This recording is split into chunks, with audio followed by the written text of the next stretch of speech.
الحمدللہ رب العالمین والصلاة والسلام علی خاتم النبیین اما بعد فاعوذ باللہ من الشیطان الرجیم بسم اللہ الرحمن الرحیم۔ پڑھیے الصلاة والسلام علیک یا رسول اللہ وعلی آلک واصحابک یا حبیب اللہ۔ الصلاة والسلام علیک یا نبی اللہ وعلی آلک واصحابک یا نور اللہ۔ درود پاک پڑھنے کے بے شمار فضائل و برکات ہیں۔ کعبے کے بدر الدجا، طیبہ کے شمس الضحیٰ صلی اللہ تعالی علیہ وسلم کا ایک بڑا ہی پیارا فرمان، مکتبۃ المدینہ کی ایک بڑی پیاری بک ہے اربعین اطار، 40 حدیثوں کا یہ مجموعہ ہے۔ اس کی جو قسط نمبر 2 ہے اس کے صفحہ نمبر 11 پر حدیث نمبر 11 ہے۔ فرمان آخری نبی محمد عربی صلی اللہ علیہ وسلم من صلی علی او سأل لی الوسیلۃ حقت علیہ شفاعتی یوم القیامہ۔ نبی پاک نے فرمایا جس نے مجھ پر ایک بار درود شریف پڑھا یا اللہ پاک کی بارگاہ میں میرے لیے وسیلے کی دعا کی، بروز قیامت اس پر میری شفاعت ثابت ہو گئی۔ درود پڑھنے والوں کی انشاءاللہ قیامت کے دن شفاعت ہوگی۔ قیامت کا دن جو ہے نا وہ بڑا ڈیفیکلٹ ڈے ہے، بہت مشکل دن ہے۔ اس دن بڑی مشکلیں ہیں، بڑی پریشانیاں ہیں۔ اس دن نبی پاک شفاعت فرمائیں گے، پیارے آقا جامع کوثر بھی عطا فرمائیں گے۔ نبی پاک اس دن کی مشکلوں سے ہمیں بچائیں گے۔ پیارے آقا ایک جگہ ارشاد فرماتے ہیں جس کا مضمون ہے کہ میرے حوض کوثر پر لوگ آئیں گے جنہیں میں کثرت درود پاک کی وجہ سے پہچانتا ہوں گا۔ نبی پاک ان کو پہلے سے ہی پہچانیں گے جو دنیا میں کثرت سے درود پاک پڑھ رہے ہوں گے، انہیں اپنے ہاتھوں سے انشاءاللہ جامع کوثر عطا فرمائیں گے۔ ابھی آپ نے درود پاک کی فضیلت سنی کہ درود پڑھنے والوں کی شفاعت فرمائیں گے۔ اسی طرح ایک اور جگہ ارشاد فرماتے ہیں کہ قیامت کے دن جتنی ڈیفیکلٹیز ہیں، پریشانیاں ہیں، یعنی قیامت کے دن کی دہشتوں اور دشوار گزار گھاٹیوں سے جلدی نجات پانے والا وہ شخص ہوگا جس نے دنیا میں مجھ پر کثرت سے درود پاک پڑھے ہوں گے۔ تو دنیا میں بھی خیر اور آخرت میں بھی خیر۔ درود پاک ایسا نہیں صرف قیامت کے دن کام آئے گا، ادھر درود پڑھیں تو روزی میں برکت ہوتی ہے، دعائیں قبول ہونے لگ جاتی ہیں، ٹینشن دور ہو جاتے ہیں، پریشانیاں دور ہو جاتی ہیں۔ کثرت سے درود پاک پڑھیں تو بار بار مدینے جانے کا شرف بھی مل جاتا ہے۔ نبی پاک کا دیدار کرنا چاہیں تو درود پاک کثرت سے پڑھیں، آقا درود پڑھنے والوں پر اپنا کرم فرماتے دیدار بھی کروا دیتے ہیں۔ تو دنیا میں بھی کمال ہے درود پاک، اور انشاءاللہ محشر کے دن بھی درود پاک کی برکتیں ملیں گی۔ تو اس وظیفے کو اپنائیے۔ آئیے مل کر محبت کے ساتھ بآواز بلند درود پاک پڑھ لیں۔ صلو علی الحبیب صلی اللہ تعالی علی محمد صلی اللہ علیہ وسلم۔ پیارے اسلامی بھائیوں، سائنس نے بڑی ترقی کر لی ہے، بہت ساری ایجادیں ہوئی ہیں، بہت ساری انوینشنز ہوئی ہیں، اور بہت ساری پیشن گوئیاں، پریڈکشنز بھی ہونے لگ گئی ہیں۔ یعنی اب محکمہ موسمیات بتا دیتا ہے کہ بارش آنے کے کب کب امکانات ہیں، فلاں دن طوفان آ سکتے ہیں، فلاں وقت بہت زبردست تیز ہوائیں چلیں گی، فلاں دن فلاں وقت سورج گرہن لگے گا، فلاں دن چاند گرہن ہوگا۔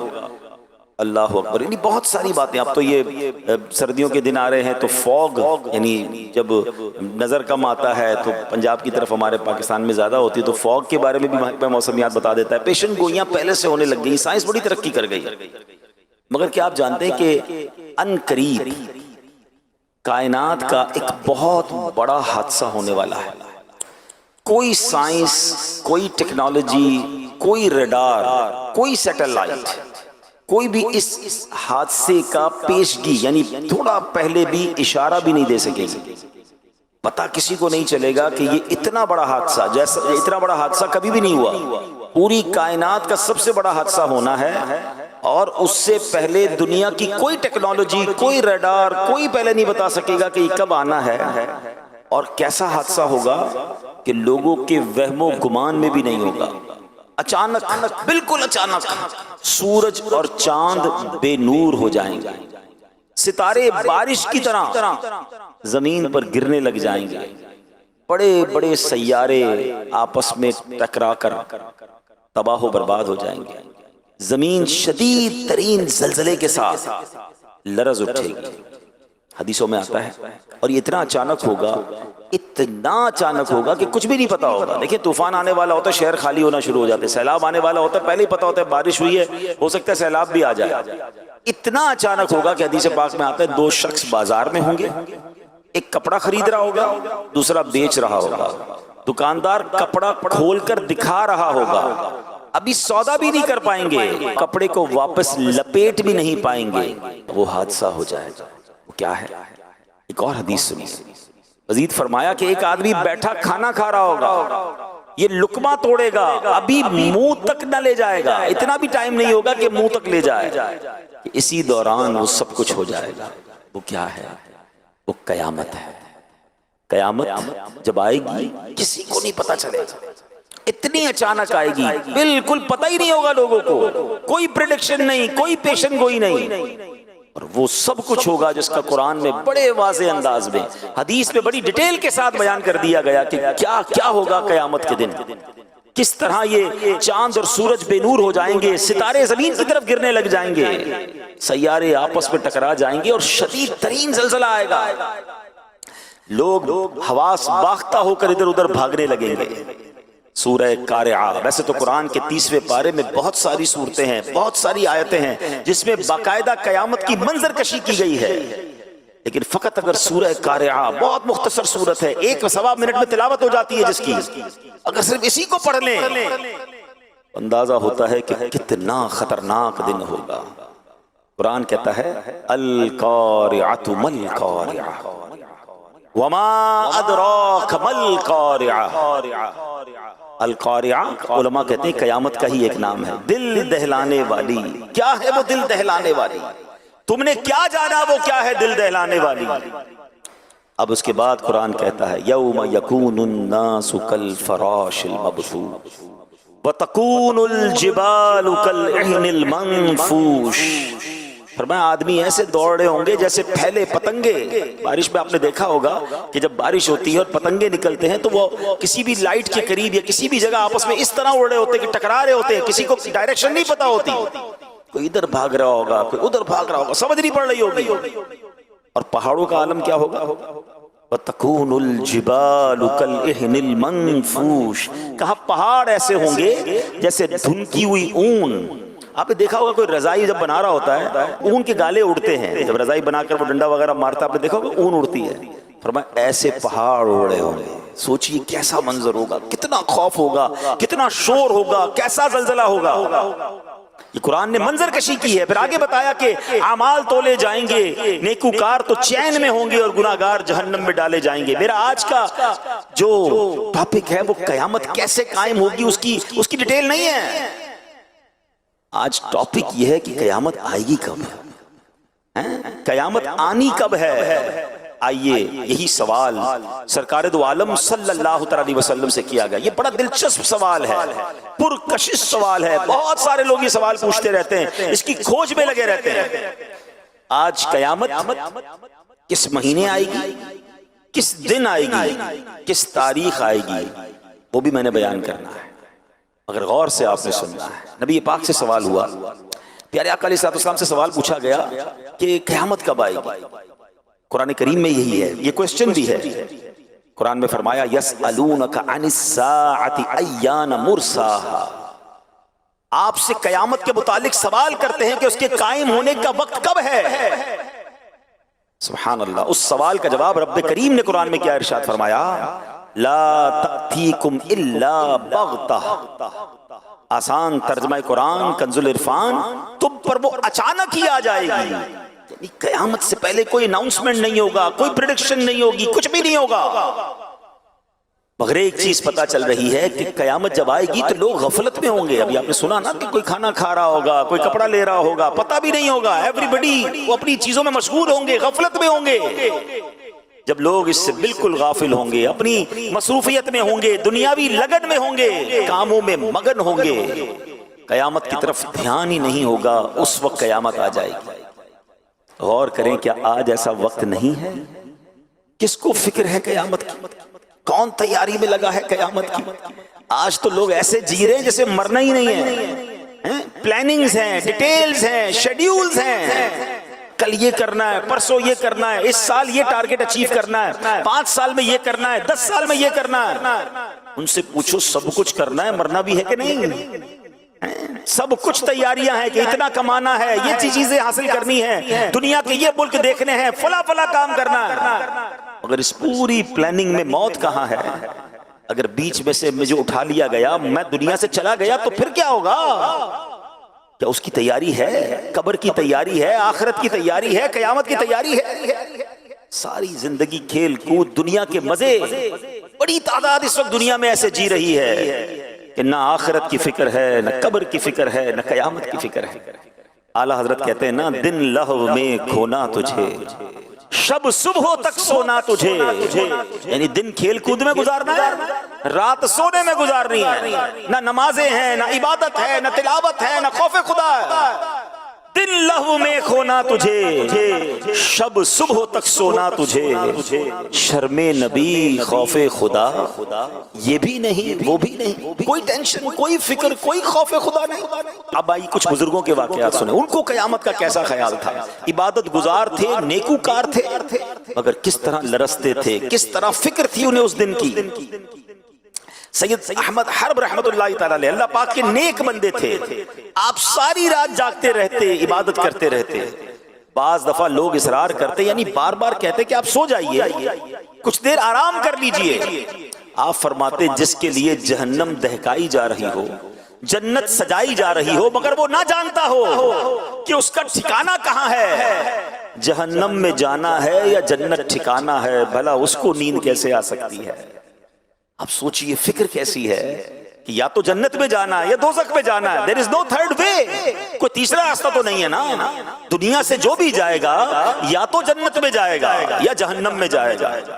جس کو یہ پتہ ہی نہ ہو کدھر جانا ہے، اس کی ٹینشن کا عالم کیا ہوگا۔ اتنی بڑی ہستی ہیں، مگر کہتے ہیں نیند کیسے آ سکتی ہے جس کو پتہ ہی نہیں جانا کدھر ہے، کہیں جہنم میں نہ ڈال دیا جاؤ۔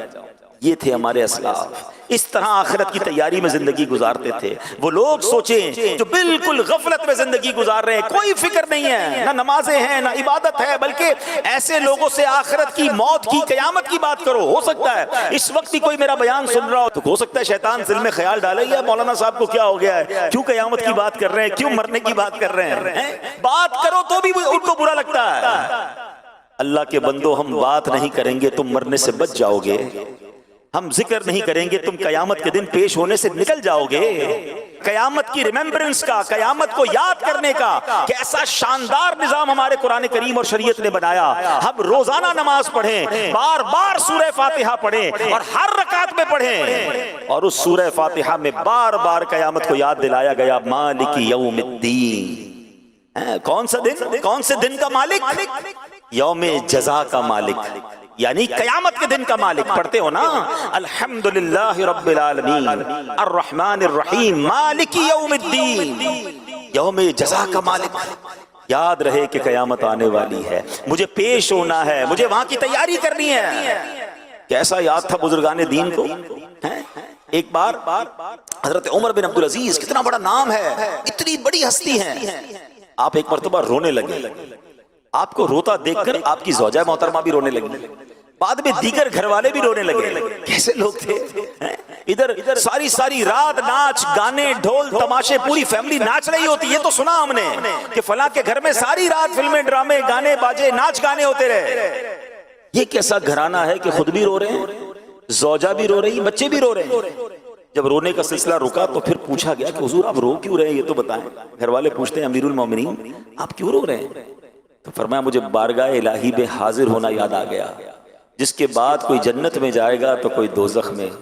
یہ کہہ کر آپ نے چیخ ماری اور بے ہوش ہو۔ ذرا سوچئے تو صحیح کہ اگر آج یہ اعلان ہو جائے کہ آج رات کو یہ فیصلہ ہو جائے گا کہ کوئی یا تو جیل میں جائے گا یا تو کسی کو محل دے دیا جائے گا، ہر کسی کے بارے میں آج رات یہ فیصلہ ہوگا، بتائیے وہ رات کیسی گزرے گی، وہ دن کیسا گزرے گا کہ پتہ نہیں صبح میں جیل میں ہوں گا یا صبح میں محل میں ہوں گا۔ نہ دنیا کی جیل ایسی ہے جو جہنم کی قید ہے، وہ تو تصور ہی نہیں کی جا سکتا کتنا بڑا عذاب ہے، یا نہ دنیا کے کسی محل میں وہ آسائشیں اور برکتیں ہیں جو جنت کے خزانوں میں ہے۔ اتنی بڑی نعمت یا تو ملے گی یا اتنی بڑی سزا ملے گی۔ ایسے شخص کو کتنی کوشش کرنی چاہیے اللہ کو راضی کرنے کے لیے، ایسے شخص کو اس قیامت کے دن کی تیاری کتنی کرنی چاہیے۔ اگر بہت بڑی تعداد ہے جن کو فکر ہی نہیں ہے، لیکن قیامت آنی ہے، اور قیامت کے علم کو پتہ ہے کیوں چھپایا گیا؟ میں نے کہا تھا بیان کے شروع میں کہ آج میں آپ کو تاریخ، دن اور مہینہ بتاؤں گا، اور یہ سرکار دو عالم صلی اللہ علیہ وسلم نے بتایا ہے۔ نبی پاک نے قیامت آنے کا دن بھی بتایا، دن فرمایا جمعے کا دن ہوگا، تاریخ بھی بتائی، فرمایا 10 تاریخ ہوگی، مہینہ بھی بتایا، وہ مہینہ محرم الحرام کا ہوگا، صرف سال نہیں بتایا ہے، ٹھیک ہے، 10 محرم اور جمعے کا دن ہوگا جب قیامت آئے گی۔ اور فرمایا کیوں نہیں بتایا؟ اس کی وجہ یہ علماء فرماتے ہیں تاکہ ہم ہر وقت ڈرتے بھی رہیں، قیامت کی تیاری میں مصروف رہیں، غافل نہ ہو جائیں، کسی سال بھی آ سکتی ہے، ہمیں تیار رہنا ہے۔ اے میرے پیارے اسلامی بھائیوں، ہاں پیارے آقا علیہ السلام نے مختلف مقامات پر مختلف حدیثوں میں قیامت کی نشانیاں بیان کی۔ قیامت سے پہلے یہ باتیں ہیں جو ہو جائیں گی، اور ان میں سے بہت ساری نشانیاں ہو چکی ہیں۔ آج ہم اپنے بیان میں قیامت کی کچھ نشانیوں کے بارے میں جانیں گے۔ ان حدیثوں سے ہمیں بہت کچھ سیکھنا بھی ہے، اور اپنی پریپریشن کو، اپنی تیاری کو، قیامت کے دن کی اللہ کی بارگاہ میں پیش ہونے کے معاملے کو اور ہم نے تیار کرنا ہے۔ ٹھیک ہے، ہم شاید قیامت تک زندہ نہ رہیں، ہمیں نہیں پتا کہ ہماری زندگی میں ہم قیامت دیکھیں گے، کیونکہ ابھی بہت بڑی بڑی نشانیاں باقی ہیں، مگر قبروں میں جانے کے بعد اٹھایا تو جائے گا نا یوم القیامت۔ اس دن جب پیش کیا جائے گا، اس دن ہمارے ہاتھ میں کیا ہوگا؟ کیا سیدھے ہاتھ میں نامہ اعمال ملے گا یا الٹے ہاتھ میں دیا جائے گا؟ کیا جنتیوں کی لائن میں کھڑا کیا جائے گا یا معاذ اللہ دوزخیوں کی لائن میں کھڑا کیا جائے گا؟ کیا نبی پاک کے ہاتھوں جام کوثر ملے گا یا پیاسے ہی رہ جائیں گے؟ کیا اللہ کے عرش کا سایہ ملے گا یا دھوپ میں کھڑے رہ جائیں گے؟ یا ان خوش نصیبوں میں ہوں گے جنہیں نبی پاک اپنے ساتھ جنت میں لے جائیں گے؟ سوچئے تو صحیح کیسا منظر ہوگا۔ اس دن کی تیاری کرنی ہے، اور کئی مقامات پر قرآن مجید فرقان حمید میں حدیثوں میں ہمیں بتایا گیا ہے کہ اس دن کی تیاری میں لگ جاؤ، اس دن ذلیل و رسوا نہیں ہونا ہے۔ اعلیٰ حضرت امام اہل سنت نے بڑی پیاری پیاری دعائیں اپنے اشعار میں لکھی، اور کئی بہت سارے مقامات پر ہمیں جھنجھوڑا بھی ہے، ہمیں سمجھایا بھی ہے کہ اس دن کی تیاری کر لو، کہیں اس دن پشیمان نہ ہو جائیں، اس دن مارے نہ جائیں۔ اللہ کی بارگاہ میں دعا کرتے ہیں، یا اللہ ہمیں قیامت کی رسوائی سے بچائیو، قیامت کی پریشانی سے بچائیو، میرے مولا قیامت کی پیاس سے بچانا، قیامت کی گھبراہٹ سے بچانا۔ اے اللہ جن خوش نصیبوں کو تیرے عرش کا اور نبی پاک کے پرچم کا سایہ نصیب ہو جائے، ان خوش نصیبوں میں ہمیں بھی شامل فرما لے۔ یا الہی گرمی محشر سے جب بھڑکے بدن، دامن محبوب کی ٹھنڈی ہوا کا ساتھ ہو۔ یا الہی جب پڑے محشر میں شور دار و گیر، امن دینے والے پیارے پیشوا کا ساتھ ہو۔ جب نامہ اعمال کھلیں گے، ہماری بے شرمیاں، بے حیائیاں، چھپ کر کیے ہوئے گناہ وہ سب کھل جائیں گے۔ اللہ سے دعا کرتے ہیں اللہ اس دن بھی ہمارے عیب چھپائی رکھنا۔ یا الہی رنگ لائیں جب جب میری بے باکیاں، ان کی نیچی نیچی نظروں کی حیا کا ساتھ ہو۔ یا الہی جب حساب خندۂ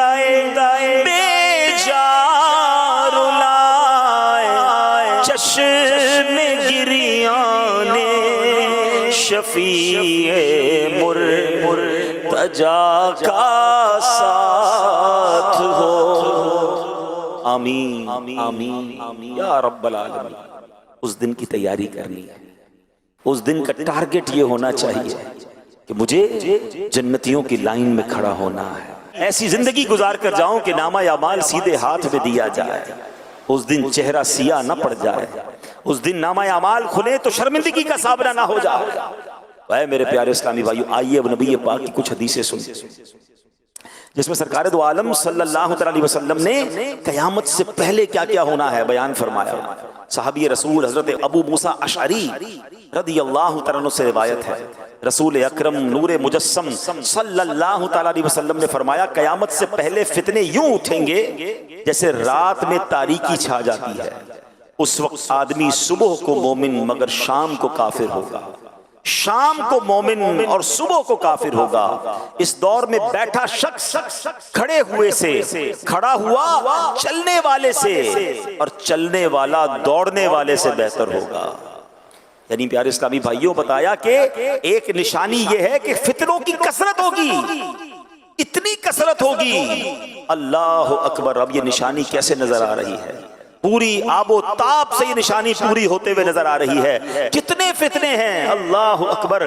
کہیں لا دینیت کا فتنہ ہے، کہیں جناب اسلام کے خلاف سازشیں ہو رہی ہیں، کہیں مسلمانوں کو غیر مسلم بنانے کی پلاننگ ہو رہی ہے، مسلمان بچوں کے دین و ایمان پر کہیں اسکول کالجز میں نصاب کے ذریعے حملے ہو رہے ہیں، دہریت کو پھیلایا جا رہا ہے، معاذ اللہ۔ کہیں اسلام کا نام لینے والے ختم نبوت کے بارے میں جناب لوگوں کا ذہن خراب کرنے کی کوشش کر رہے ہیں، کہیں ایسے ہیں جو کلمہ تو پڑھتے ہیں مگر صحابہ کے خلاف باتیں کرتے نظر آ رہے ہیں، کہیں ایسے ہیں جو کلمہ پڑھتے ہیں مگر اہل بیت اطہار کے خلاف بات کرتے نظر آ رہے ہیں۔ اللہ اکبر، اسلامی لبادہ ہے، بات قرآن و حدیث کی کر رہے ہیں اور ایمان پر ڈاکہ ڈالنے کی کوشش ہو رہی ہے۔ گویا ہر طرف سے فتنوں کا انبار ہے اور ہم ہیں کہ غفلت میں جی رہے ہیں، ٹینشن ہی کوئی نہیں ہے، سب کی سننی ہے، سب کے پاس بیٹھنا ہے، سب سے دوستی لگانی ہے۔ ارے جناب کوئی مسئلہ نہیں، مسئلہ ہے۔ قیامت سے پہلے آقا فرماتے حال کیا ہوگا؟ کوئی صبح کو مومن ہوگا، شام کو کافر ہوگا، شام کو مومن ہوگا، صبح کو کافر ہوگا۔ یعنی ہر طرف سے ایمان کے ڈاکو ڈاکے ڈال رہے ہوں گے۔ سیدی اعلیٰ حضرت امام اہل سنت نے 100 سال پہلے بات فرمائی تھی، کہا سونا جنگل، رات اندھیری، چھائی بدلی کالی ہے، سونے والوں جاگتے رہیو، چوروں کی رکھوالی ہے، آنکھ سے کاجل صاف چرا لیں یا وہ چور بلا کے ہیں، تیری گٹھڑی تاکی ہے اور تو نے نیند نکالی ہے۔ کیا فرمایا؟ آنکھ سے کاجل چرا لیں گے۔ کتنا زبردست محاورہ استعمال کیا، آنکھ کے اندر لگا ہوا کاجل اور سرما کون چرا سکتا ہے؟ فرمایا ایسے بلا کے چور ہوں گے تمہیں پتہ ہی نہیں چلے گا، اور تمہارا مال لے جائیں گے، تمہارا ایمان لے جائیں گے، تمہارا عقیدہ لے جائیں گے، کیونکہ علم دین تو ہے نہیں، علماء کرام کی صحبت ہے نہیں، دین پر پختگی کا ذہن ہے نہیں، ایمان جناب کتنی بڑی چیز ہے اس کی حفاظت کی فکر ہی نہیں ہے۔ یہ سب کچھ ہو رہا ہے اور نبی پاک نے 1450 سال پہلے کا وہ بیش بتا دیا تھا کہ ایسے فتنے ہوں گے۔ مگر کیا ہم اس وقت کانشیس ہیں؟ ہم اس میں فکر مند ہیں کہ میرا ایمان بچ جائے، میرا عقیدہ بچ جائے؟ اچھا جناب میرا بچ گیا، میرے بچوں کا بچ جائے۔ اتنی بڑی تعداد میں لوگ یہاں بیٹھے ہیں، ان میں سے بہت سارے بڑی عمر کے ہیں، ماشاءاللہ بچپن سے دینی ماحول میں یا جوانی میں دینی ماحول میں آ گئے، مگر آج کا نوجوان کہاں ہے؟ ہماری اپنی اولاد کہاں ہے جو اسکول کالج اور دوستوں میں سارا دن اور رات گھوم رہے ہیں؟ ان کے ایمان اور عقیدے کی کون فکر کرے گا؟ انہیں کون دین کی بات بتائے گا؟ کیونکہ سوشل میڈیا کا زمانہ ہے، ہر بندے کے ہاتھ میں سوشل میڈیا ہے اور سب کی سننے کا ذہن بن گیا ہے۔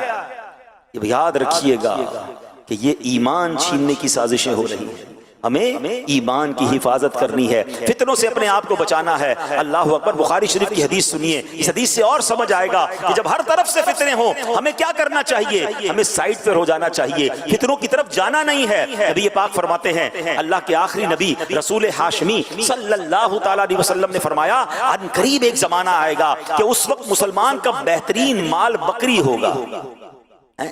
کیا ہوگا؟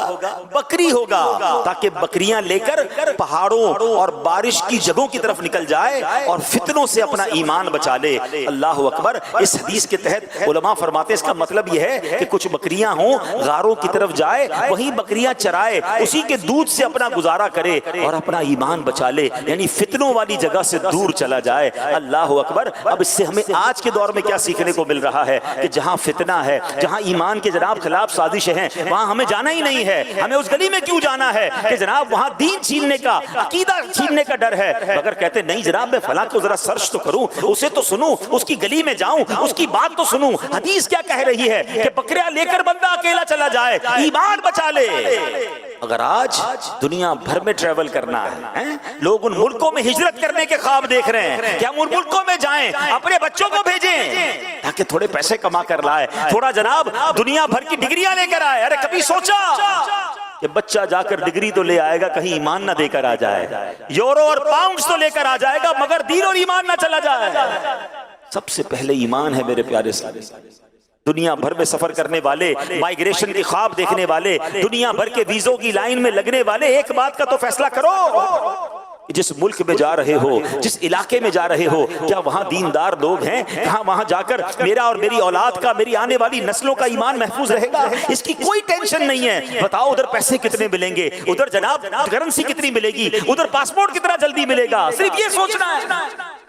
بالکل اسی طرح اپنے کاروبار، اپنی دوستیاں کرتے وقت، اپنی رشتہ داریاں کرتے وقت سوچئے۔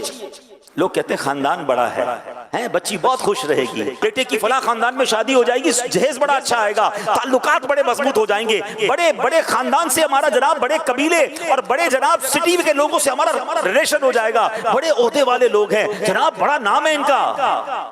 نام بڑا ہے، گھر بڑا ہے، گاڑیاں بہت ہیں، پیسہ بہت ہے، ایمان ہے کہ نہیں؟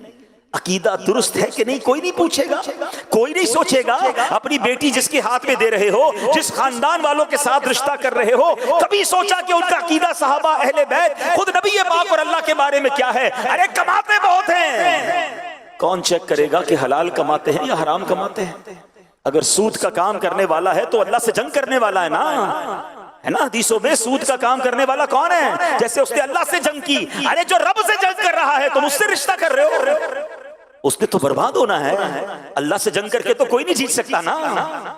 کسی کو کوئی ٹینشن نہیں ہے، دنیا کا منصب، دنیا کا پیسہ، دنیا کا نام، جناب فیم چاہیے، پتہ ہے میرا رشتہ کس سے ہو گیا ہے، یہ بات کرنی ہے، یہ نام چاہیے۔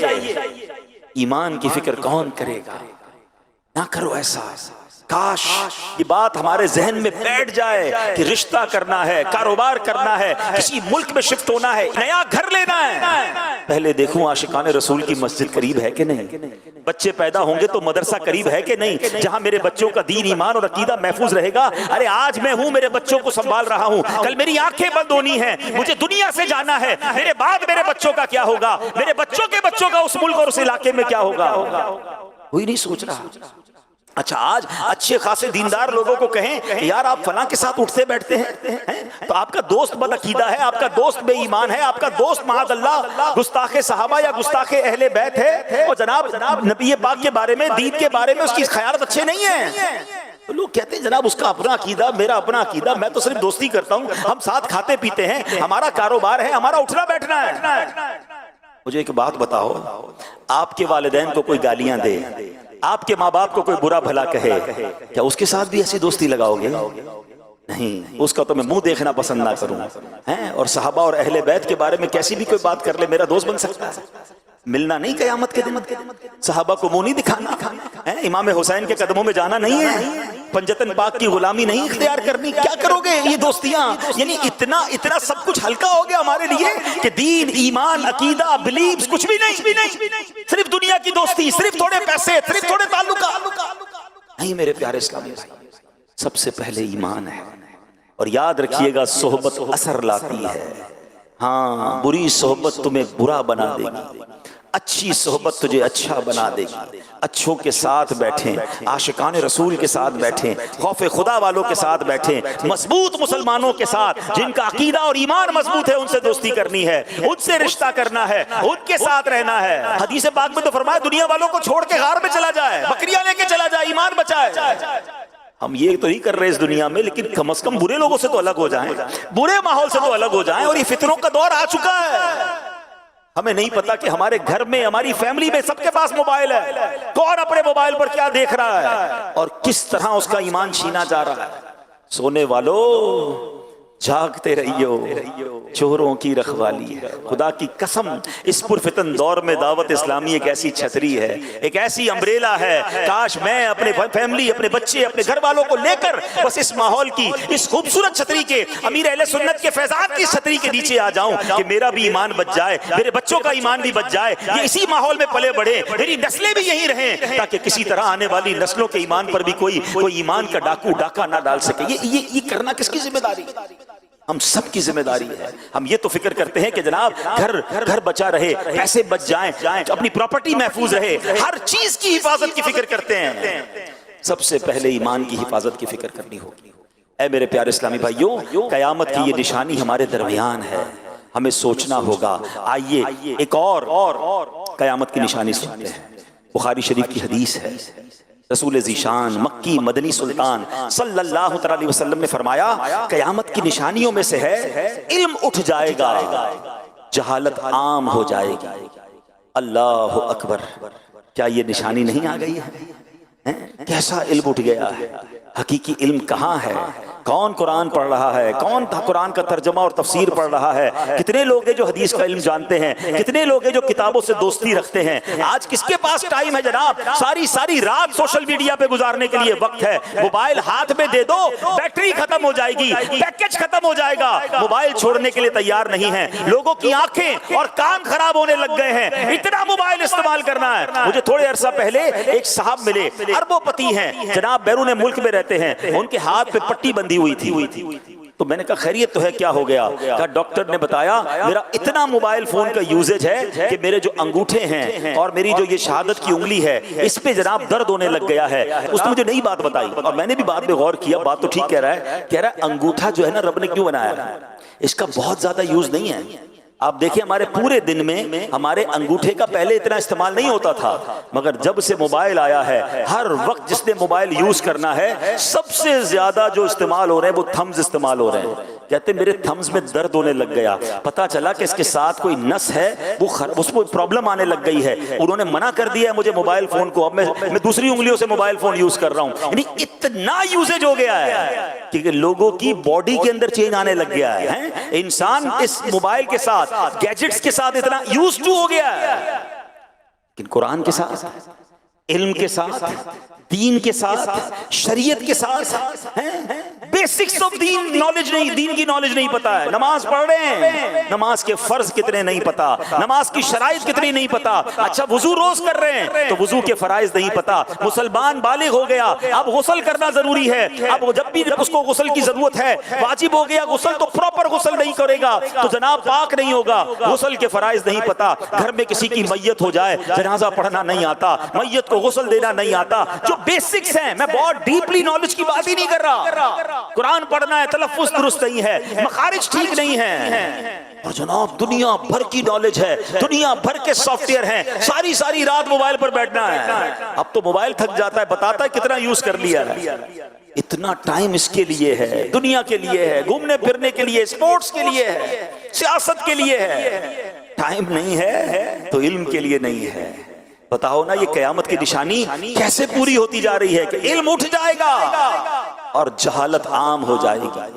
قرآن مجید فرقان حمید میں بنی اسرائیل کے وہ لوگ جو گمراہ ہوئے، ان کو ایمان نصیب نہیں ہوا، اس کے بارے میں قرآن کیا فرماتا ہے؟ ریزن کیا بیان کیا قرآن نے؟ ایک سبب بیان کیا، وَمِنْهُمْ أُمِّيُّونَ لَا يَعْلَمُونَ الْكِتَابَ إِلَّا أَمَانِيَّ. آسان ترجمہ قرآن کنز العرفان. اور ان میں کچھ ان پڑھ ہیں جو کتاب کو نہیں جانتے مگر زبانی پڑھ لینا یا کچھ اپنی من گھڑت.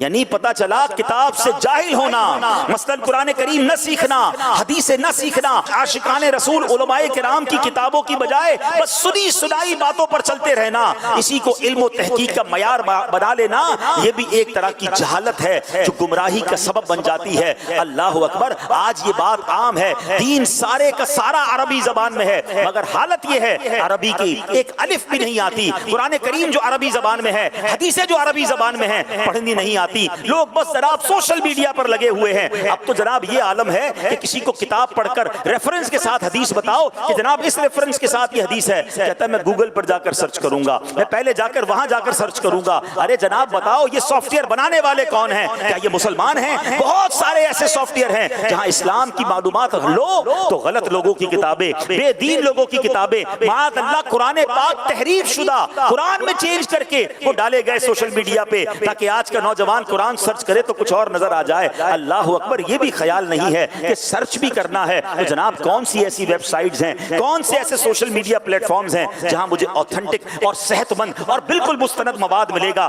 جہاں سے مجھے عاشقان رسول علماء کی کتابیں پڑھنے کو ملیں گی؟ نہیں جناب، جو سرچ کر کے گوگل نے بتا دیا، جو سرچ کر کے مسئلہ مل گیا۔ اب پتا چلا کہ مفتی صاحب سے نہیں پوچھنا ہے، انٹرنیٹ سے پوچھنا ہے کہ بتاؤ آج میں نے نماز میں کیا پڑھنا ہے، بتاؤ میرے ساتھ یہ معاملہ ہو گیا ہے، اور جو جواب آ گیا اس پر عمل کرنا ہے۔ اللہ اکبر، اتنا دین سستا کر دیا، اس طرح دین کے ساتھ ہم کیوں کر رہے ہیں؟ نہیں میرے پیارے اسلامی بھائیوں، ہم نے قرآن سنا کہ بنی اسرائیل کے جو لوگ گمراہ ہوئے ان کی ایک وجہ یہ تھی کہ ان کے پاس کتاب کا علم نہیں تھا، ان پڑھ تھے، اور جناب انہوں نے سنی سنائی باتوں کو اور جہالت کی باتوں کو آگے بڑھایا۔ ہمیں مستند علماء سے مربوط ہونا ہے، ہمیں تلاوت قرآن کرنی ہے، ہم نے حدیثیں پڑھنی ہے، ہم نے کچھ نہ کچھ اپنے آپ کو علم دین کی طرف لانا ہے۔ قیامت کی اس نشانی سے جو ہر طرف پھیلتی جا رہی ہے، ہم نے یہ سبق لینا ہے کہ ہم نے جاہلوں میں سے نہیں بلکہ علم دوست لوگوں میں سے ہونا ہے۔ آج کل لوگ ایک جملہ کہا کرتے ہیں کہ جناب فیملی میں ایک ڈاکٹر ہونا چاہیے، خاندان میں ایک وکیل ہونا چاہیے۔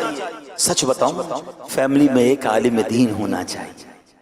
ہاں، خوش نصیب ہے وہ فیملی، خدا کی قسم خوش نصیب ہے وہ باپ جس کا بیٹا عالم ہے، جس کی بیٹی عالمہ ہے۔ خوش نصیب ہے وہ باپ جس کے گھر میں کوئی ایک حافظ قرآن ہے۔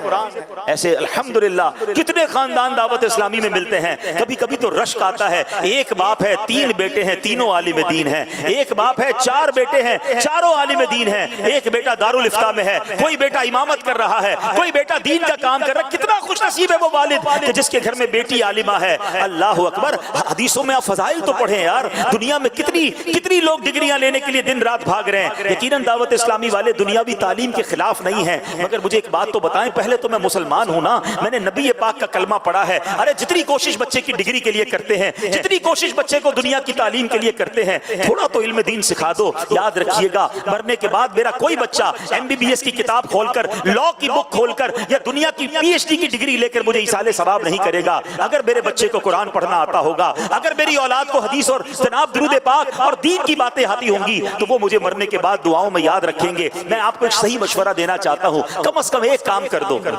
اپنی اولاد کو جیتے جی نمازی بنا جانا۔ خوش نصیب ہے وہ والدین جس کے بچے نمازی ہیں۔ بعد میں آپ کے بچے بے شک الگ سے آپ کے لیے دعا کریں نہ کریں، اگر میرا بیٹا نمازی ہے، میری بیٹی نمازی ہے، سنو جب وہ نماز پڑھیں گے نا، وضو کے عالم میں قبلہ رو ہو کر اللہ کی بارگاہ میں اتحیات میں بیٹھ کر روزانہ فجر میں میرے لیے دعا کریں گے، ربنا اغفر لی ولوالدی وللمؤمنین یوم یقوم الحساب۔ جب ظہر کی نماز پڑھیں گے کتنی بار قاعدہ اخیرہ میں بیٹھیں گے، پھر میرے قبلہ رو بیٹھیں گے، پھر باوضو ہوں گے، میرا بیٹا میرے لیے دعا کر رہا ہوگا، اے اللہ میرے مرحوم والد کو بخش دے۔ جب وہ عصر پڑھے گا دعا کرے گا، مغرب پڑھیں گے دعا کریں گے، عشاء پڑھیں گے، جتنی رکعتوں میں قاعدہ آخرہ کریں گے، ہر بار والدین کے لیے دعا ہو رہی ہے۔ ارے اس سے بڑھ کر باپ کو کیا چاہیے، اس سے بڑھ کر ماں کو کیا چاہیے کہ بچہ نمازیں پڑھی جا رہا ہے اور قبر میں اس کے لیے ثواب کے تحفے پہنچ رہے ہیں کہ تیرا بیٹا تیرے لیے دعا کر رہا ہے، تیری بیٹی دعا کر رہی ہے۔ نہیں، آج ہمیں نمازوں کی کہاں فکر ہے؟ ارے ماں باپ خود نماز نہیں پڑھ رہے، ان کو کیا فکر کہ فجر کی نماز بچوں نے پڑھی کہ نہیں، ظہر پڑھی کہ نہیں، عصر پڑھی کہ نہیں، جناب پیسے کتنے لایا، ڈگری کون سی حاصل کی۔ لوگ بتاتے ہیں میرا بیٹا جناب فلاں سافٹ ویئر، موبائل دو ابھی آپ کے موبائل میں چیزیں انسٹال کر دے گا۔ بڑی اچھی بات ہے، ٹیکنالوجی آنی چاہیے، مگر کیا آپ کا بیٹا قرآن پڑھنا جانتا ہے؟ کیا آپ کی اولاد کچھ حدیث کے بارے میں جانتی ہے؟ سچی بات تو یہ ہے، خوش نصیب والد کون ہے پتہ ہے آپ کو؟ والد کا حق ہے کہ مرنے کے بعد اس کا جنازہ اس کا بیٹا پڑھائے۔ کتنا خوش نصیب ہوگا وہ والد کہ اس کا جنازہ ہو اور اس کا بیٹا اس کا جنازہ پڑھائے. آتا ہو نا پڑھانے، اس قابل ہو کہ وہ جنازہ پڑھائے، والد کو کاندھا دے، سنت کے مطابق قبر میں اتارے. ماں کا انتقال ہو تو بیٹی اسے غسل دے. بتائیے ایسی اولاد کر لی تیار ہم کہ ہمارے جانے کے بعد ہماری اولاد ہمارا جنازہ پڑھا سکے، ہماری اولاد ہمیں قبر میں اتار سکے، ہماری اولاد ہمیں ایصال ثواب کر سکے. پلیز علم دین کی طرف آئیے، خود بھی آئیے، اپنی اولاد کو بھی لائیے، اپنے گھر والوں کو بھی لائیے. سبحان اللہ. پھر دیکھیں دعوت اسلامی کا ماحول کیا علم دین پھیلانے کا کام کیا. کتابیں لکھی گئیں، مدارس بنائے گئے، جامعۃ المدینہ بنائے گئے، آن لائن مدرسے اور جامعات بنا دیے. دنیا بھر میں جو لوگ مجھے سن رہے ہیں، آپ پریکٹیکلی کسی مدرسے میں نہیں جا سکتے، پریکٹیکلی ذرا فزیکلی نہیں جا سکتے. فیضان آن لائن اکیڈمی آپ کے لیے موجود ہے. آن لائن اپنی مرضی کے ٹائم کے مطابق. میں ساؤتھ افریقہ میں ایک فیملی سے ملا، اللہ اکبر. اس گھر میں غالباً 17-18 لوگ تھے، دادا بھی تھے، پوتے بھی تھے، عورتیں بھی تھی، مرد بھی تھے. فرمایا انہوں نے 18 کے 18 لوگ سارے کے سارے فیضان آن لائن اکیڈمی کے اسٹوڈنٹ ہیں. ہم سب کلاس پڑھتے ہیں، کوئی نہ کوئی کورس ہمارے گھر میں ہر کوئی کر رہا ہے. سبحان اللہ. یہ بھی تو پاسبل ہے نا. موبائل سب کو دلا دیا، موبائل سب کے پاس ہے. یہ تو شاید ہزاروں لوگ کہیں گے کہ جب میں گھر پہ جاتا ہوں گھر کے سارے افراد موبائل یوز کرتے ہیں، گھر کے سارے افراد انٹرنیٹ یوز کرتے ہیں. کتنا مزہ آئے کوئی والد کہے کہ میرے گھر کے سارے افراد آن لائن قرآن پڑھتے ہیں، میرے گھر کے سارے افراد عالم دین بن رہے ہیں اور وہ آن لائن کورسز کر رہے ہیں. آپ کی دعوت اسلامی نے قیامت کی اس نشانی میں کہ جب جہالت پھیل رہی ہے علم اٹھایا جا رہا ہے. اللہ سلامت رکھے امیر اہل سنت کو. علم پھیلانے کا کیا شاندار انتظام کیا. خود یہ مدنی چینل دیکھیے، ہم ٹی وی کھولتے تھے جناب، کبھی ناچ ہے، کبھی گانے ہیں، کبھی فلمیں ہیں، کہیں ڈرامے ہیں، کہیں بے حیائی ہے. اللہ اکبر. میڈیا کی تاریخ میں ایک ایسا چینل آیا کہ جناب جب بھی مدنی چینل کھولیں، جب مدنی چینل کھولیں، کچھ دیر کے لیے ہی مدنی چینل دیکھ لیں، کچھ نہ کچھ علم دین سیکھنے کو مل رہا ہے، کوئی نیکی کی بات سیکھنے کو مل رہی ہے، عشق رسول کی بات ہو رہی ہے، کبھی حمد باری تعالیٰ ہے، کبھی تلاوت قرآن ہے، کبھی نعت خوانی ہے. اللہ اکبر. ایسا چینل مل گیا کہ جس کو دیکھتے جائیں تو عشق رسول میں اضافہ ہونے لگ جاتا ہے. الحمدللہ ذرائع ہیں، آج کے دور میں بھی ہیں. ہم اس سے فائدہ حاصل کرنے والے بنے، اس سے مستفیض ہونے والے بنے. اب آئیے ایک اور حدیث سنتے ہیں. قیامت کی نشانیاں تو بہت ساری ہیں، ظاہر ہے آج کے ایک بیان میں ساری نشانیاں تو نہیں بیان کر سکوں گا، مگر جو بیان کرتا جا رہا ہوں اور اس کے تحت جو مدنی پھول سن رہے ہیں اس کو اپنے دل کے مدنی گلدستے میں سجاتے جائیے. اب جو نشانی بیان کرنے جا رہا ہوں نا، یہ بھی بڑی بہت زیادہ عام ہو گئی ہے. نبی پاک علیہ الصلوۃ والسلام فرماتے ہیں، بخاری شریف کی حدیث ہے، حضرت ابو ہریرہ رضی اللہ تعالیٰ عنہ اس حدیث کے راوی ہیں. اللہ پاک کے آخری نبی محمد عربی صلی اللہ تعالیٰ علیہ وسلم نے فرمایا، لوگوں پر ایک ایسا زمانہ آئے گا کہ آدمی کو اس بات کی کوئی پرواہ نہ ہوگی کہ اس نے مال حلال ذریعے سے حاصل کیا یا حرام ذریعے سے. مشہور مفسر قرآن مفتی احمد یار خان نعیمی رحمۃ اللہ تعالی علیہ اس حدیث کی شرح میں فرماتے ہیں، یعنی آخر زمانے میں لوگ دین سے بے پرواہ ہو جائیں گے، پیٹ کی فکر میں ہر طرح پھنس جائیں گے، آمدنی بڑھانے، مال جمع کرنے کی فکر کریں گے، ہر حرام و حلال لینے پر دلیر ہو جائیں گے، جیسا کہ آج کل عام ہے. اللہ اکبر. ذرا غور کیجئے، یہ قیامت کی نشانی تو سب آنکھوں سے دیکھ رہے ہیں. ٹینشن کس کو ہے؟ رشوت لے رہا ہے کوئی سود لے رہا ہے، کوئی ناپ تول میں کمی کر رہا ہے. جو ملازم ہیں وہ نوکری کرتے ہوئے ڈنڈی مار رہے ہیں، آتے نہیں مگر حاضری لگاتے ہیں، دیر سے آتے ہیں مگر پہلے کا ٹائم لگاتے ہیں، کسی طرح باہر کام سے جاتے ہیں تو زیادہ ٹائم گزار کر آتے ہیں، پھر کوئی بہانہ لگاتے ہیں. یاد رکھیے ملازم کو بھی اپنا وقت پورا دینا ہوگا. اگر بغیر کسی شرعی مجبوری کے یا شرعی اجازت کے جناب اس نے وقت کم دیا اور اس کی باقاعدہ پورے مسائل ہیں، ہو سکتا ہے اس کی روزی بھی حرام ہو جائے، جھوٹ بول کر جناب چھٹیاں لی جا رہی ہیں. کتنے ایسے معاملات ہیں کسی کو ٹینشن نہیں ہے جناب. کس طرح حرام کمانے کا ذہن بن گیا ہے. اب موبائل فون پر طرح طرح کی اسکیمیں ہیں، کوئی سوچ نہیں رہا کہ میں اس کو کلک کروں گا جناب، کوئی کہتا ہے اس کو کلک کر دو، اس ایپلیکیشن پر اتنے پیسے ڈالو اتنے مل جائیں گے. ایک بار بھی دماغ میں خیال نہیں آتا کہ یہ حلال ہے یا حرام ہے. کسی مفتی صاحب سے تو پوچھ لوں، بس پیسے آئیں گے نا، بڑھ جائیں گے نا، بس بتاؤ کیسے آئیں گے. ہر طرف ایک ہی شور ہے کہ کیسے پیسے ملے، اسکیمیں چل رہی ہیں، کسی کو کوئی ٹینشن نہیں ہے. سود کا نیا نام کر کے، سود کی نئی پیکنگ کر کے طرح طرح کی کمپنیاں مارکیٹ میں آ گئیں، کسی کو ٹینشن نہیں. کاروباری لوگوں سے بولو جھوٹ کیوں بولتے ہو، کہتے ہیں میں اکیلا کیوں نہ بولوں، پوری مارکیٹ جھوٹ بولتی ہے، میرا مال کیسے بکے گا. ارے بھائی ملاوٹ کیوں کرتے ہو؟ ارے صرف اکیلا تھوڑی کر رہا ہوں، سارے ملاوٹ کر رہے ہیں، کسی کو ٹینشن نہیں. اور یہی تو قیامت کی نشانی نبی پاک نے فرمائی نا، مال کی فکر ہوگی، کوئی نہیں سوچے گا کہ حلال سے کما رہا ہے یا حرام سے کما رہا ہے. اے حرام کمانے والو یاد رکھیے جس کے پیٹ میں حرام کا لقمہ جاتا ہے نا 40 دن تک اس کی دعائیں قبول نہیں ہوتی، عبادتیں قبول نہیں ہوتی. لوگ کہتے ہیں کہ یار دعا قبول نہیں ہو رہی، ٹینشن ختم نہیں ہو رہی، برکت نہیں ہو رہی، گھر میں ٹینشنیں بہت ہیں، پیسے بہت ہیں، سکون نہیں ہے. سوچو تو صحیح، حلال ہے یا حرام ہے؟ آپ اپنے بچوں کو کوئی حرام تو نہیں کھلا رہے؟ ایک بار حضرت موسیٰ علیہ نبینا علیہ السلام نے ایک شخص کو دیکھا رو رو کر اللہ کی بارگاہ میں دعا کر رہا تھا، یا اللہ یا اللہ یا اللہ پکار رہا تھا رب. حضرت موسیٰ تو کلیم اللہ، اللہ کی بارگاہ میں عرض کی یا اللہ اس کی دعا قبول کر لے، اتنا رو رہا ہے. ارشاد باری ہوا اے موسیٰ یہ اتنا روئے کہ روتے روتے مر جائے، اتنے ہاتھ اٹھائے کہ اس کے ہاتھ آسمان کو چھو جائیں، میں نے اس کی دعا قبول نہیں کرنی. عرض کی مولا کیا وجہ ہے، اتنا رو رہا ہے اس کی دعا قبول کیوں نہیں ہوگی؟ ارشاد ہوا اے موسیٰ یہ جو کھاتا ہے وہ حرام ہے، یہ جو پہنتا ہے وہ حرام ہے، کمال و حرام. اگر اللہ ہی ناراض ہو گیا تو کیا کریں گے اس پیسے کا؟ شفا تو رب نے دینی ہے نا. پیسے تمہارے پاس ہوں اور بیماریاں گھر میں ہوں، پیسہ بہت سارا ہو، سکون بھی تو رب نے دینا ہے. سکون ہی چلا گیا تو کیا کرو گے؟ یہی پیسہ قبر میں آگ بن گیا تو کیا کرو گے؟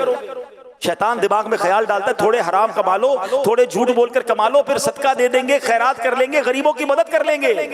یہ شیطان نے بڑا خطرناک مار کھیلا ہے. لوگ سمجھتے جناب برابر ہو جائے گا، نہیں ہوگا برابر. یاد کر لو اللہ پاک ہے اور پاک مال ہی قبول فرماتا ہے، حرام کا صدقہ قبول نہیں. اللہ کو ہمارے صدقوں کی ضرورت تھوڑی ہے.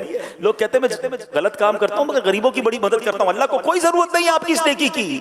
آپ حرام کما کر رب کو ناراض کر رہے ہیں. حلال تھوڑا بھی ہو اللہ اس میں کیسی برکت ڈالتا ہے. آئیے میں آپ کو ایک واقعہ سناتا ہوں. ملا جیون رحمت اللہ تعالی ایک بڑے عالم تھے مغلیہ سلطنت کے. اپنے زمانے کے مجدد اورنگزیب عالمگیر کے استاد تھے رحمت اللہ تعالی. ایک مرتبہ اورنگزیب عالمگیر نے اپنے استاد کی گھر پر دعوت کی، گھر پر بلایا، بڑی عزت سے پیش آئے. بادشاہ بھی تھے اور استاد صاحب آئے تھے، یعنی بادشاہ کے استاد تھے آپ. مگر بادشاہ نے 2 آنے، دونی کہتے تھے اس زمانے میں، دونی جو ہے ملا جیون کو دے دی. حالانکہ بادشاہ تو بہت سارا مال دے سکتا تھا. تو اب اس زمانے میں، اب آج کے دور میں تو آنے نہیں ہیں، مطلب 1 روپے میں 16 آنے تھے. 1 روپے کے 16 آنے بنتے تھے، اس میں سے 2 آنے دیے اپنے استاد. استاد صاحب نے کچھ نہیں کہا، چلے گئے. تھوڑے عرصے بعد اورنگزیب کو پتا چلا کہ ملا جیون تو بڑے پیسے والے ہو گئے، مالدار ہو گئے. حیران ہوا کہ استاد صاحب تو بڑے غریب سے تھے اور اتنے پیسے کیسے آ گئے. بڑا مطلب انہوں نے نیا گھر بھی بنا لیا ہے، بڑے امیر ہو گئے. تو ملا جیون کے پاس اب بادشاہ خود گئے. تو ملا جیون کہتے ہیں کہ آپ نے جو مجھے 2 آنے دیے تھے نا اس میں اللہ نے بڑی برکت ڈال دی، دیکھو میں کتنا امیر ہو گیا. وہ شاگرد تھے اور بادشاہ بھی تھے. کہتے استاد صاحب میں آپ کو بتاؤں یہ پیسے میں نے آپ کو کون سے والے دیے؟ اپنے بندے کو کہا جاؤ فلاں جگہ سے بنیا جو غلے کا تاجر ہے اس کو لے کر آؤ. وہ اس کو بلایا تو بادشاہ کا حکم ہوا کہ کہا کہ 1 سال میں تم نے کس کس کو پیسے دیے کھاتا کھول کر بتاؤ. وہ پیسے بتاتا رہا کہ میں نے پورے سال کا حساب دیا. اس نے کہ فلاں جگہ اتنے پیسے دیے، فلاں بندے کو اتنے دیے، فلاں سے اتنے لیے. کرتے کرتے اس کے رجسٹر میں ایک پیج آیا، وہ کہتا ہے کہ 2 آنے میں نے کسی کو دیے. کہا کس کو دیے بتاؤ؟ کہ بندے کا نام نہیں پتا، ایک نامعلوم بندہ تھا. اس کا واقعہ سناؤ، کون ہے وہ؟ تو کہتا ہے بادشاہ سلامت مسئلہ یہ ہے کہ ایک بار میرے گھر کی چھت پکنے لگی، شدید بارش تھی، رات کا وقت تھا، میں بڑا پریشان تھا. تو اچانک ایک بندہ میرے گھر کے قریب سے گزرا، مجھے لگا مزدور ہے. میں نے کہا بھائی میرے چھت کی مرمت کرو گے؟ بارش برس رہی ہے، اندھیری رات ہے. وہ بندہ چھت پہ چڑھ گیا، میری پوری چھت کی اس نے مرمت کر دی. پیسے میرے پاس تھے نہیں، پیسے دکان پر تو تھے، اس وقت نہیں تھے. میں نے کہا بھائی 2 آنے ابھی لے جاؤ، باقی جب صبح آنا مزدوری اپنی لے جانا. کام تم نے بڑا کمال کا کیا. وہ مزدور نے کہا کہ بس مجھے کچھ اور نہیں چاہیے، یہی کافی ہے. وہ 2 آنے لے کر چلا گیا.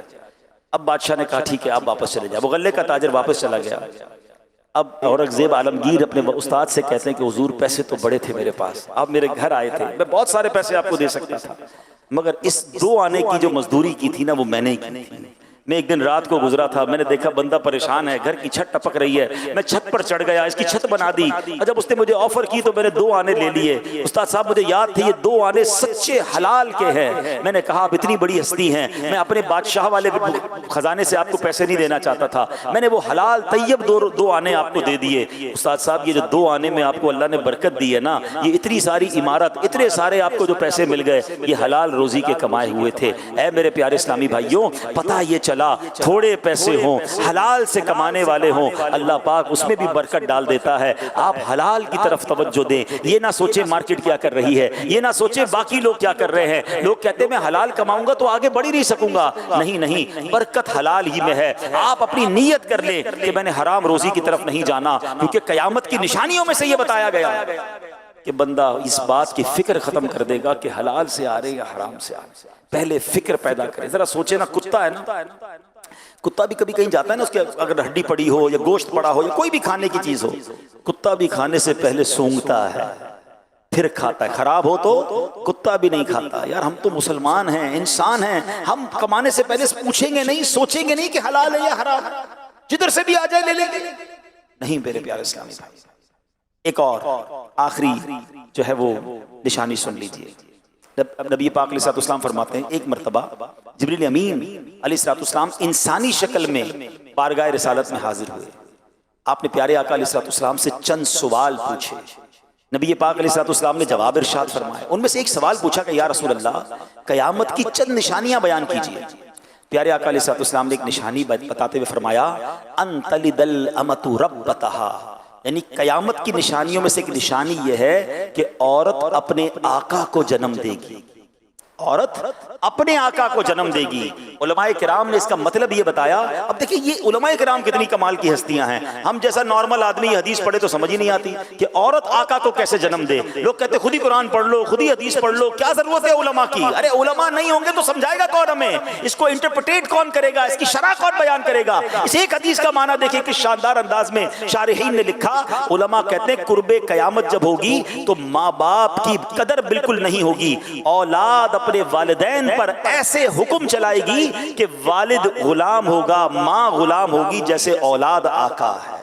اس کا مطلب یہ ہے کہ بچے ماں باپ کے آقا بن جائیں گے اور ماں باپ کو غلام بنائیں گے۔ سچ بتاؤ کہ آج یہ حال نہیں ہو گیا؟ ماں باپ سے کس طرح اولاد بات کر رہی ہے؟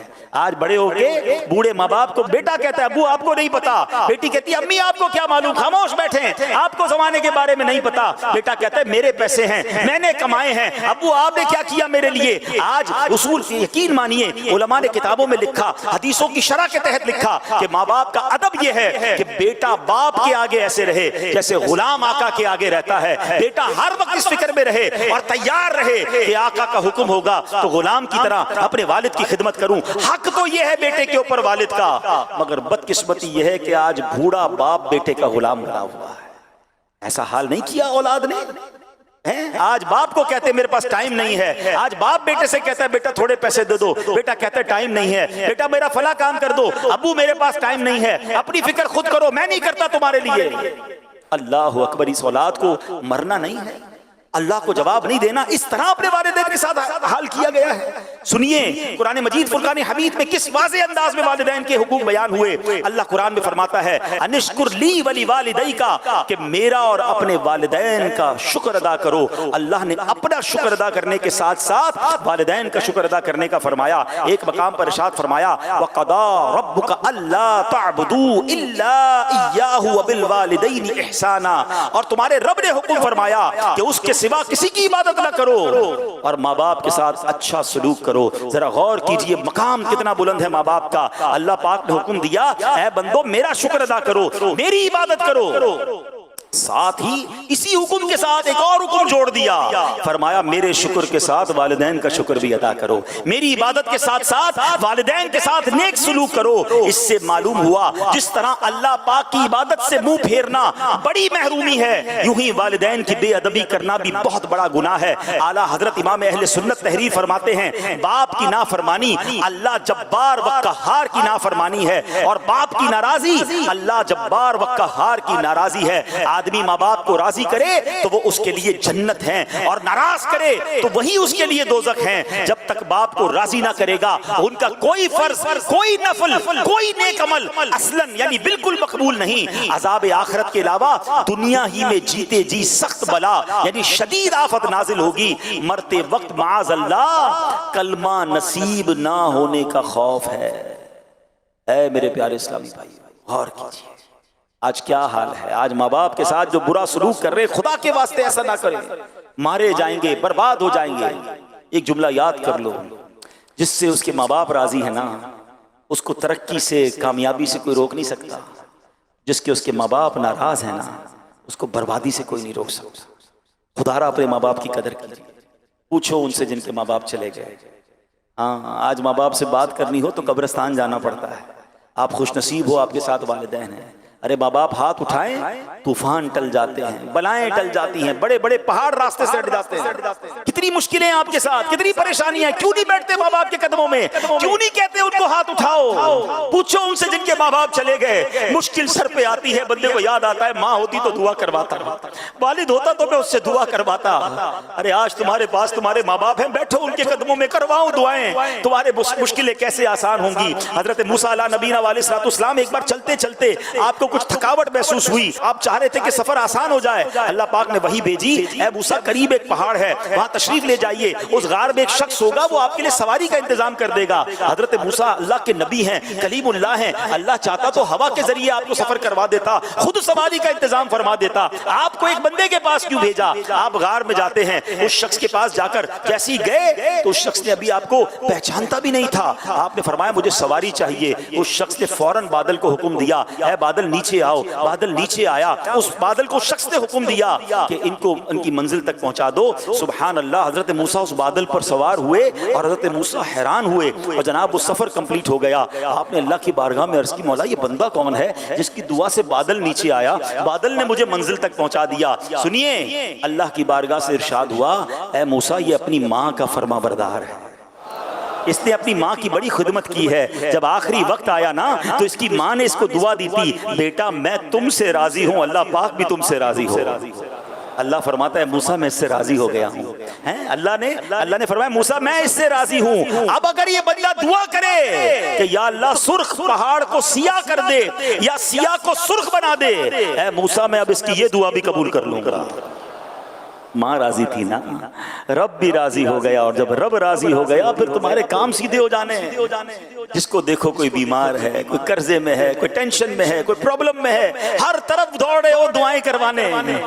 ارے ماں گھر میں بیٹھی ہے، اس کی دعا لے لو نا، والد گھر میں ہے، جاؤ نا اس کے پاس، پیر دبائیے ان کے، ان کی خدمت کیجئے، معافی پہلے تو مانگیے ان سے۔ کتنی بلند آواز میں باتیں کی ہیں، کتنا جھاڑا ہے اپنے ماں باپ کو، کتنا برا بھلا کہتے ہو۔ دوستوں کے لیے ٹائم ہے، والد کے لیے ٹائم نہیں ہے۔ خدا کی قسم ثواب کا انبار ہے تمہارے گھر میں۔ حدیث پاک کے الفاظ ہیں، جو بیٹا جو اولاد اپنے ماں باپ کو محبت کی نگاہ سے دیکھے، حدیث پاک کا مضمون ہے، نبی پاک فرماتے ہیں جو اولاد اپنے ماں باپ کو محبت کی نگاہ سے دیکھے اللہ مقبول حج کا ثواب عطا فرماتا ہے۔ اللہ اکبر۔ صحابی رسول نے پوچھا وَإِن نَظَرَ كُلَّ يَوْمٍ 100 مرة، یا رسول اللہ کوئی 100 بار دن میں دیکھ لے۔ ارے ماں باپ تو گھر میں ہے نا، جتنی بار چاہے دیکھیں۔ اللہ اکبر۔ نبی پاک نے کیا فرمایا؟ اللہ اکبر و اطیب، اللہ بہت بڑا اور پاک ہے، یعنی کوئی 100 بار دیکھے اللہ 100 حج کا ثواب عطا فرماتا۔